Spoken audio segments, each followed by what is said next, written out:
Hello, another installment from the Average Tanker. Today I'm here to talk about the new premium IS-2 for Russia. This tank is part of the Berlin 4.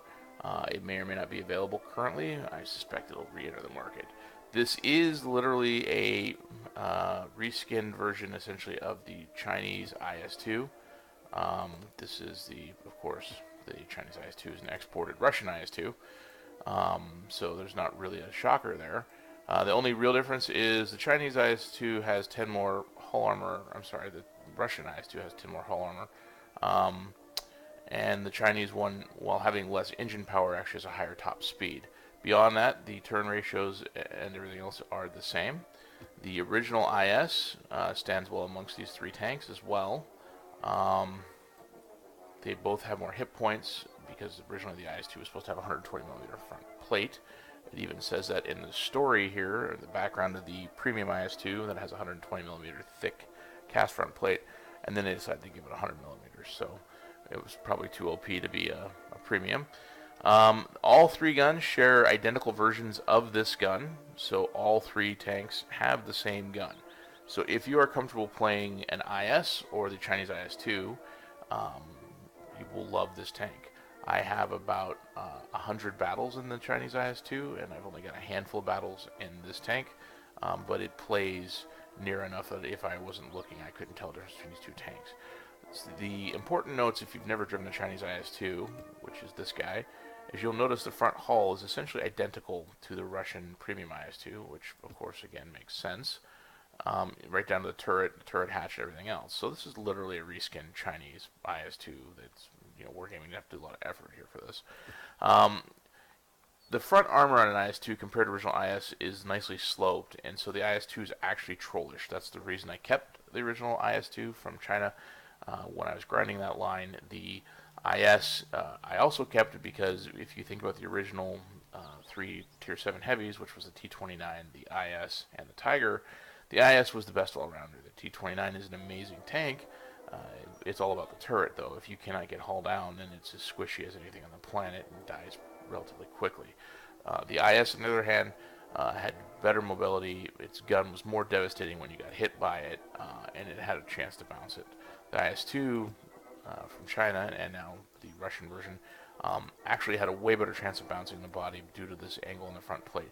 The best spot to shoot this is right in here at distance, and maybe if you can whiz one through here on the driver, which kind of stinks. They both suffer with really bad hatches on the top. They're really easy to penetrate and hit, but these are IS turrets, so they're not hard to penetrate anyways. They're not an American turret. These tanks are excellent.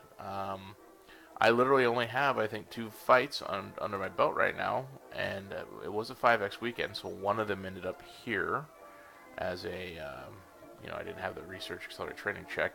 The other one ended up here, so either my stats are off or it's not recording it, because I think actually I had 3 or 4 fights. But the important thing to note about the crew here is these came from the Berlin 4. It came with 100% crew with Brothers in Arms already trained. I don't know if that's going to be offered again, but I can tell you that these other skills are leveling like they're the first skill. So they're going up crazy fast, which means this crew would get to 3 skills faster than any other crew I have, which is about the first point in time I actually think about having Brothers in Arms. So it's interesting because these guys go up really quick. For a training tank, of course, the IS-4 has a 4-man crew that matches this, so this is a perfect IS-4 trainer, which is awesome. I didn't have a Tier 7 IS-4 trainer. I had to use, a KV-5 or an IS-6. I think the IS-6 is a literal match for the IS-4. All that aside, this is an outstanding tank. $35. It's a little high. I mean, the deal for the Berlin 4 at $75, which is what I bought, is a good deal. You get this tank, you get an ISU 122S, a Cromwell B, and I'm having a brain fart here, a T-3485 Rudy. I've done a bunch of work on the Rudy T-3485M, and the Rudy fits right in there, so it's interesting. So again, this tank is literally a reskin Chinese IS-2. It is an interesting trend with wargaming to put reskinned production tanks in. It does not get favorable matchup. You will see 9s with this tank. But it is irrelevant. It's a training tank. It prints money. Let's get to a replay. Here we are on Windstorm. I am a Tier 7 in a Tier 7 match, which is fairly dreamy for this tank. I would like to just throw a quick shout out to 3Mac from the Australian clan, the ASUT clan A43. Besides myself, he pretty much carried this flank pretty strongly. We had some support, but 3Mac knew exactly what he was doing and did an excellent job. So as I come on the scene, I see lots of little tanks. What I'm thinking is there's a lot of game on these guys. You're now noticing the lovely green of these guys.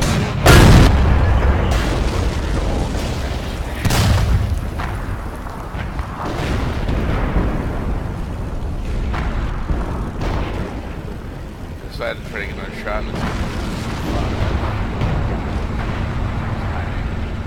then wait for a minute. Still got nothing.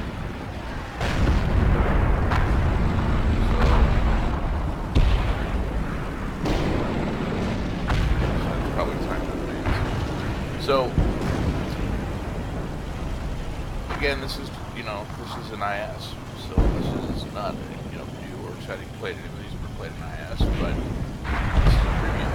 So, to that end, it's certainly some fun. You'll see here, I take a shot in this 25 AT, and I'm going to play with something about 47, 9.7, nerfage without very much trying to place on that right-hand side of the tank. I'm waiting on my long reload. It's about 11 seconds. I think I only have a ramp. I don't think I have a smaller reload. And I want to hit that Hellcat, but unfortunately, I'm actually doing a good job here. He's up with my flank and takes care of him. The game at this point is relatively close to 4-3 for us. And you'll notice that I'm getting colorblind, so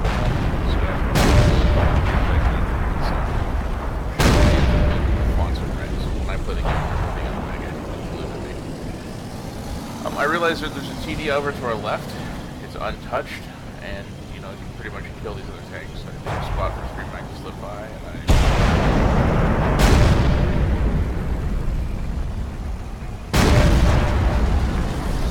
add my gun to the mix. 12-second reload. Trying to get the kill.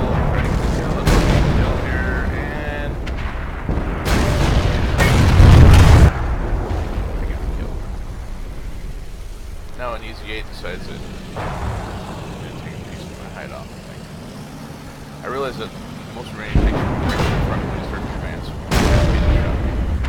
Now if you're kind of targets here, and I have a little bit of target, you're in a headlight situation, shoot, and take the snapshot. And IS-2 can show the side of his turret. IS-2 pushes up. I get really lucky here because IS-2 went on Y, ammo racks him. And this is the problem with the 122. That EZ2 was nicely slow, but I still should have probably gotten through this 40mm arm. It starts to straighten up here for me, and I'm thinking I'm going to put one right in. So it's got a down angle on the headlight angle, which should have straightened it up even more, but instead I bounced. So I load a premium round for him in Tiger P. Tiger P. Generally speaking, if you shoot them in the turret, that's what you kind of have to awesome angle there. But Tiger P's having no problem hitting me. And in fact, he did it again. And if you look, he's pinning me in the side of the turret. And I'm pretty sure the other one didn't show up, was the bottom of the hull. I accidentally right-clicked. I don't usually use auto anymore, so that was an accident right-click on my part. I really need to remap it. Show me the side of his turret, I will pin him there. He's trying to kill that A43, he's getting greedy for the kill. And he looks at me, the A43 hits me again, just awesome. A43 he steps up, but I shot at him right there. That was a shot at his confidence. I'm pretty sure I'm going to kill this guy in about another 4 seconds. Somebody kills him. I'm going to go ahead and stop this replay here, only because we spent several minutes chasing down the Chinukai, and somebody else gets to kill, so there's nothing interesting to see. But at the point that I'm cutting out right now, we did 2,248 damage. I hit 12 for 12 with 7 penetrations, so it's pretty solid. I didn't bounce a whole lot.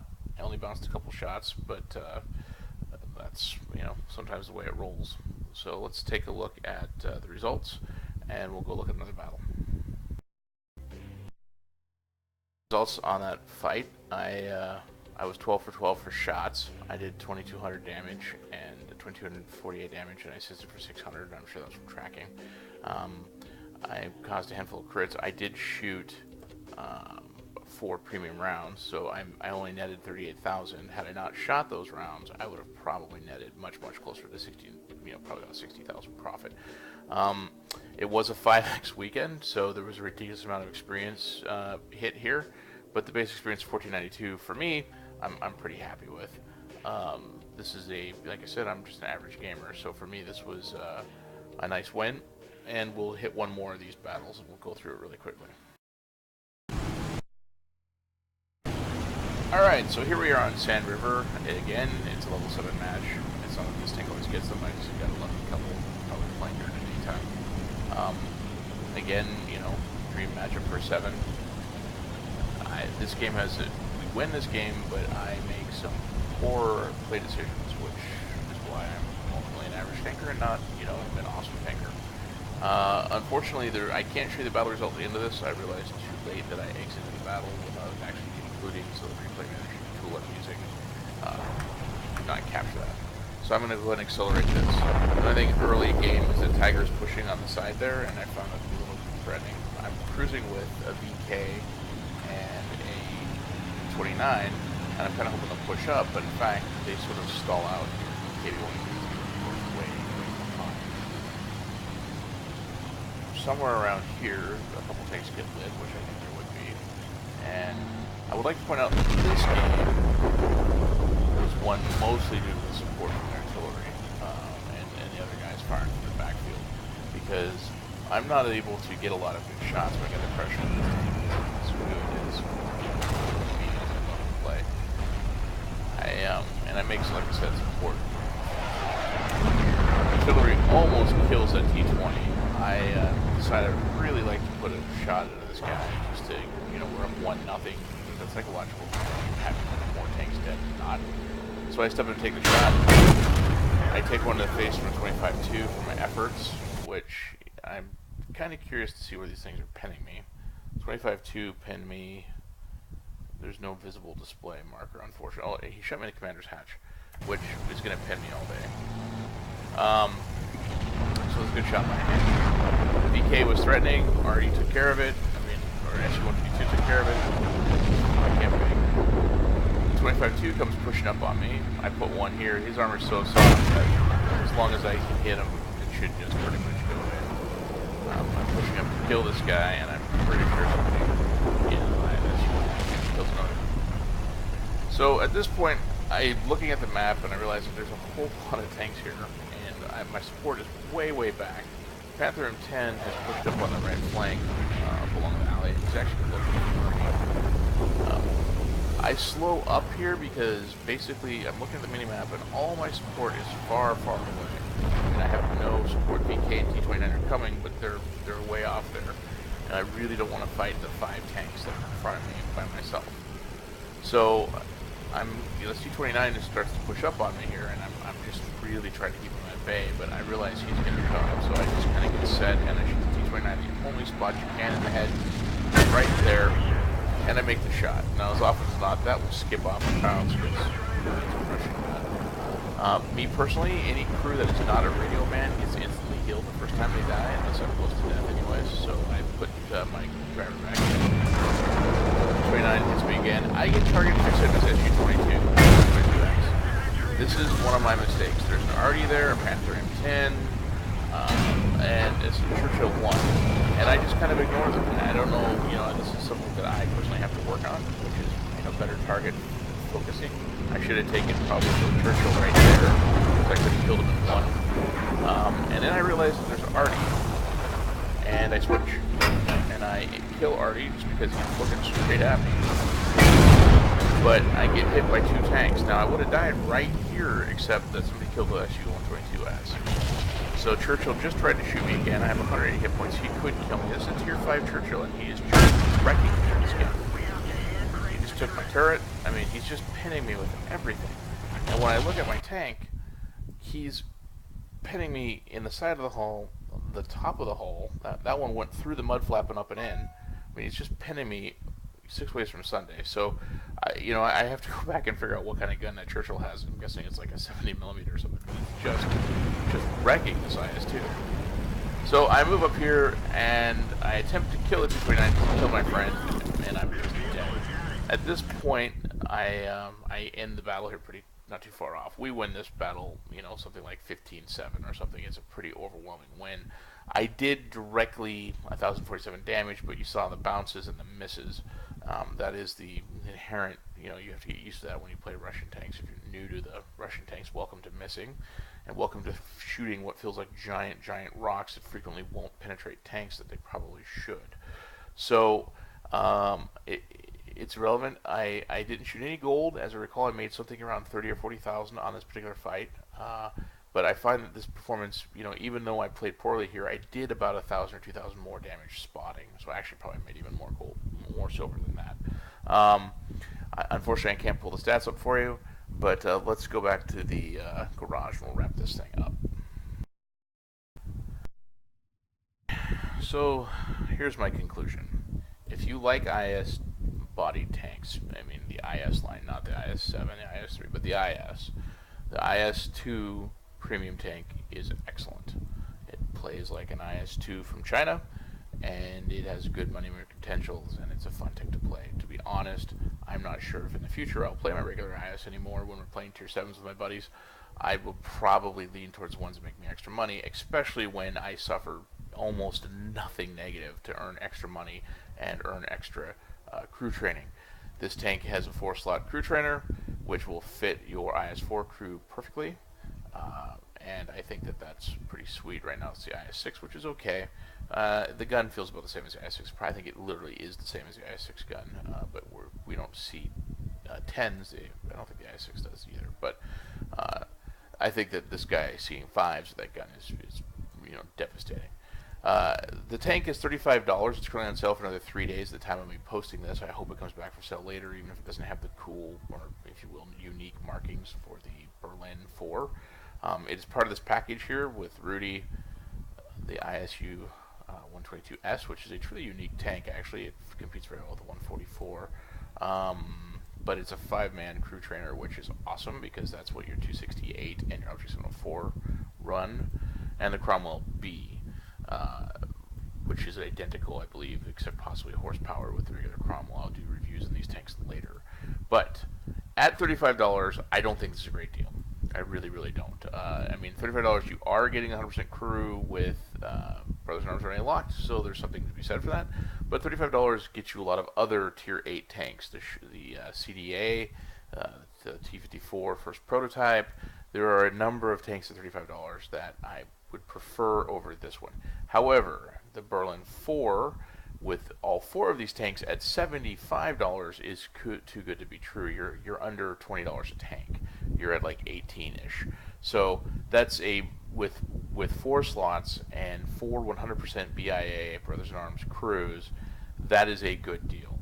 If this tank was mid-20s by itself, also a fair deal. But 35 is too much for it as it stands. So if you are in for a penny, in for a pound, if you only pick 2 of these tanks, I would pick the ISU 122S and the IS-2, but at that point in time, buy all 4. It's the same price within $5. So this has been Target, the Average Tanker, and I hope to see you guys out in the field soon.